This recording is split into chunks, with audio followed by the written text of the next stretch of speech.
Battle of Buxar 1764 में अंग्रेजों के बीच में, ब्रिटिश के बीच में, तथा दूसरे साइड में कौन थे? Alliance of Mir Qasim.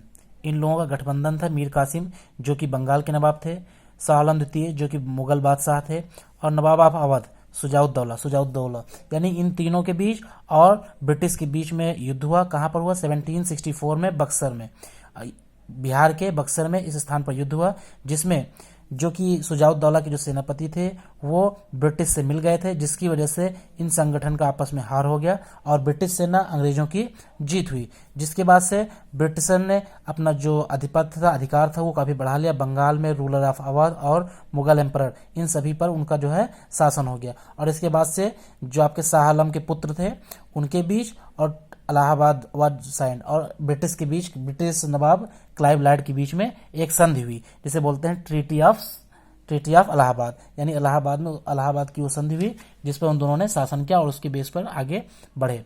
The Mughal emperor granted Diwani right to collected revenue from Bihar, Bengal and Orissa to East India company.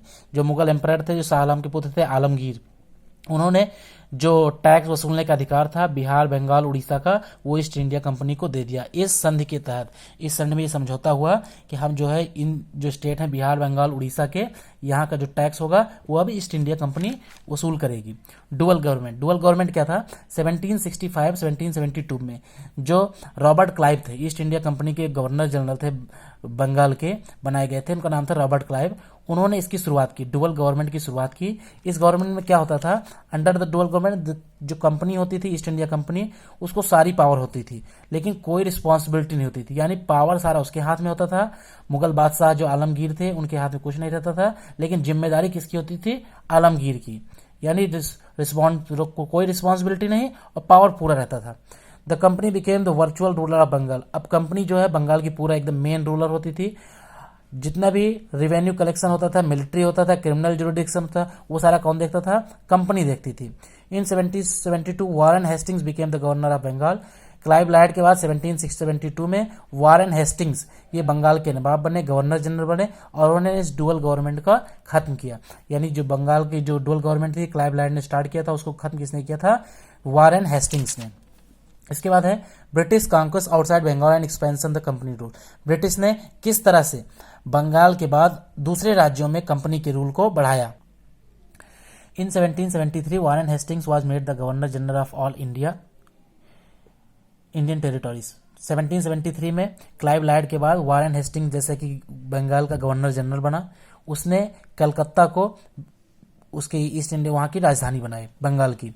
इसके बाद एट दिस टाइम कंपनी के पास डायरेक्ट कंट्रोल हो गया कहाँ कहाँ का? बंगाल का, मद्रास का, बॉम्बे का और इसके अलावा अवध, तमिलनाडु, इन सभी राज्यों में जो स्टेट थे, जो राज्य थे, टेरिटोरीज थे, यहाँ पर कंपनी का शासन स्टार्ट हो गया। इसके अलावा कुछ इंडिपेंडेंट राज्य थे, कुछ इंडिपेंडेंट यानी स्वतंत्र राज्य थे, जैसे कि मराठास, ठीक है, इन द डेक्कन में मराठास, निजाम ऑफ हैदराबाद, हैदर अली ऑफ मैसूर, ये सभी क्या थे? स्वतंत्र थे, इन पर कंपनी का कोई रूल नहीं चलता था। इसके बाद है पॉलिसी ऑफ एक्सपेंशन, यानी कैसे कंपनी ने अपने पॉलिसी ऑफ एक्सपेंशन के थ्रू दूसरे राज्यों में अपना जो रूल था वो बढ़ाया। इसमें क्या होता था? इस तरह की जो गवर्नमेंट होती थी पॉलिसी ऑफ एक्सपेंशन में, यानी 1764 बक्सर की युद्ध के बाद company appointed political and commercial agents.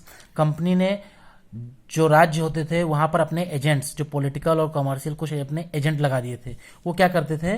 To interfere in the internal affairs of the Indian state. जितने भी राज्य होते थे, वहाँ के जो राजा होते थे, जो वहाँ की सरकार होती थी, उसके इंटरनल मामले में इंटरफेयर करते थे, वहाँ पर दखलंदाजी करते थे और अपनी बात रखते थे। इसके बाद गवर्नर जनरल रिचर्ड वेलेस्ली, इन्होंने जो सब्सिडायरी अलायंस ये को शुरुआत की। सब्सिडायरी अलायंस क्या होता था?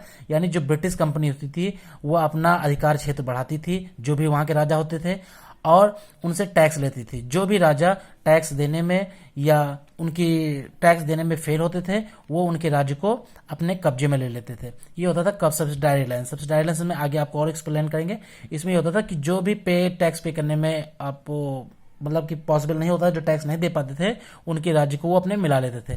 तो इस तरह से उन्होंने पॉलिसी ऑफ एक्सपेंशन अपने राज्य को दूसरे राज्यों में बढ़ाया। उसके बाद है मैसूर वार। मैसूर वार में जो ब्रिटिश के बीच में और जो मैसूर राज्य के जो राजा होते थे, जैसे कि जो हैदर अली थे, उनके बीच में 4 युद्ध हुए। 1767 से लेकर 1799 तक कंपनी और मैसूर के बीच में 4 युद्ध हुए।